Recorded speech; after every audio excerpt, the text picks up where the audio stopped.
अस्सलाम वालेकुम, my name is इकरा चौधरी। उम्मीद है कि आप सब ठीक होंगे, खैरियत से होंगे। तो हम लोगों ने जो प्रीवियस अपना लेक्चर था उसमें ये था कि हमारी नींद क्या होती है, हमारी नींद की कितनी टाइप्स हैं और हमारे नींद जो है वो किन किन स्टेजेस पर मुश्तमिल होती है। तो आज हम पढ़ेंगे कि अगर हमारी नींद जो है वो प्रॉपर ना पूरी हो तो हम किन किन डिसऑर्डर्स का शिकार हो सकते हैं।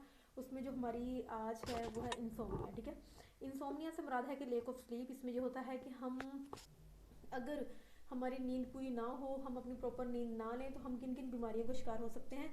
इंसोमनिया से मुराद है लेक ऑफ स्लीप। ठीक है, लेक ऑफ स्लीप इंसोमनिया की दो टाइप्स हैं, अक्यूट और क्रॉनिक। ठीक है, अक्यूट इंसोमनिया और क्रॉनिक। अक्यूट वो होता है जो कि टेम्परेरी स्ट्रेस होता है हमारा, जिसमें हमें जो भी इंसोमनिया की सिम्टम्स होती हैं वो कुछ थोड़े अरसे के लिए होती है, यानी कि वो परमानेंट नहीं होती, टेम्परेरी होती है।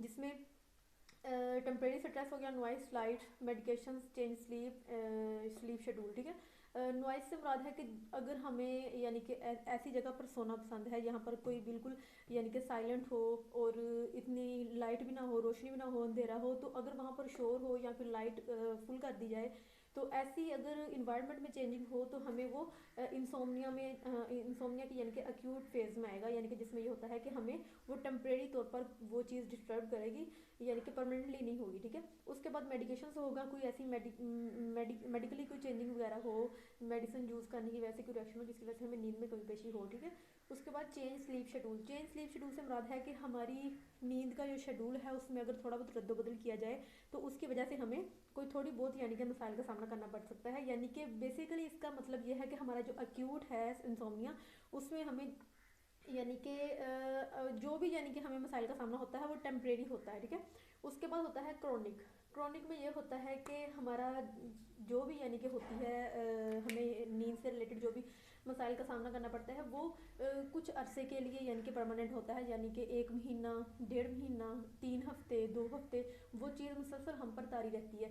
यानी कि कोई डिप्रेशन हो गया, कोई एंग्जाइटी हो गया, एज के कोई फैक्टर्स हो गए, अल्कोहल हो गया, स्मोकिंग का यूज़ हो गया कि अगर कोई बंदा है वो बेड टाइम यानी कि सोने के थोड़ी देर पहले वो स्मोकिंग यूज़ करता है, अल्कोहल यूज़ करता है, कैफीन का यूज़ करता है, तो वो चीज़ें उसके लिए इंसोमनिया का बायस बनेगी। ठीक है, तो ये तो होगी इंसोमनिया की दो टाइप। उसके बाद हम देखेंगे कि हमारी इंसोमनिया जो है उसके कॉजेज़ कौन कौन से हैं। ठीक है, इंसोमनिया के कॉजेज़ में आएगा सबसे पहले स्मोकिंग। ठीक है, अगर सोने से पहले स्मोकिंग यूज़ की जाए, स्मोकिंग की जाए या वैसे भी इसका ज़्यादा इस्तेमाल किया जाए तो वो भी हमें इंसोमनिया की तरफ लेके जाएगा। उसके बाद हैवी मील। ठीक है, खाना हमेशा कहा जाता है कि खाना सोने से 1-2 घंटे पहले खाना चाहिए। ठीक है, क्योंकि अगर बंदा सोने से यानी कि कुछ देर पहले, आधा घंटा 15 मिनट पहले खाना खाए तो वो चीज़ जो है हमारी बॉडी वो उस प्रोसेस में लग जाती है खाने को हजम करने में, तो वो जो है हमारा ब्रेन का सिग्नल वो नींद वाला वो डिस्टर्ब होता है। ठीक है, उसके बाद होता है लिक्विड यूज़।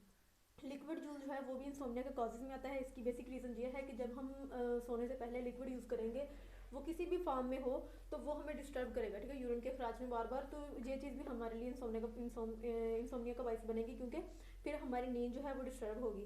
उसके अलावा ये तमाम चीज़ें जितनी भी हैं ये हमारी इंसोमनिया के काजेज़ में आएगा। यूजिंग ऑफ इलेक्ट्रॉनिक डिवाइस, कोई भी सोशल मीडिया का इस्तेमाल हो गया, टीवी हो गया, कोई भी मोबाइल फ़ोन का इस्तेमाल हो गया जो कि हमारी नींद के डिस्टर्बेंस का बायस बनता है।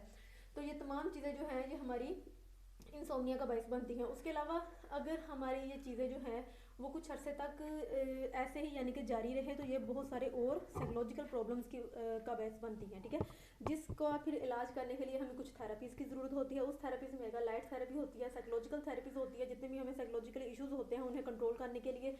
और स्टिमुलस कंट्रोल थेरेपी से मुराद है कि कोई ऐसी थेरेपी जो भी हमें किसी भी मुहीज की तरफ यानी कि रिएक्शन करने में या उसकी तरफ अटेंशन अपनी कंट्रोल करने में मदद देती है, इस थेरेपी का यूज़ किया जाता है। कोग्निटिव थेरेपी, ये तमाम वो थेरेपीज़ हैं जो कि हमारी इंसोमनिया को कंट्रोल करने में, हमारी अटेंशन को यानी कि सेव करने में अहम किरदार अदा करती है। तो इस तरीके से हमारी आप लोगों को समझ आ गया होगा कि हमारा इंसोमनिया क्या है, इंसोमनिया की कौन कौन सी दो टाइप्स हैं, अक्यूट इंसोमनिया और क्रॉनिक। ठीक है, अक्यूट होता है जो कि हमारा टेम्परेरी होता है, और क्रॉनिक जो होता है जो हमारा कुछ अरसे के लिए परमानेंट होता है। यानी कि अगर हमने इसकी सिम्टम्स जो हैं वो देखी कि 1 हफ्ता, 2 हफ्ता, 1 महीना जो है वो परमानेंट हुई है तो ये हमारा क्रॉनिक फेज में आएगा, जिसमें हमारी कोई भी यानी कि एंग्जाइटी को स्ट्रेस डिप्रेशन हो सकता है। इसके कॉजेज़ में आएगा कि हमें बेड टाइम पे अगर हम चाहते हैं कि हम इंसोमनिया का शिकार ना हो, हमारी नींद जो है वो अच्छी हो, तो हमें सोने से पहले कभी भी लिक्विड फॉर्म में कोई चीज़ नहीं खानी चाहिए, ठीक है।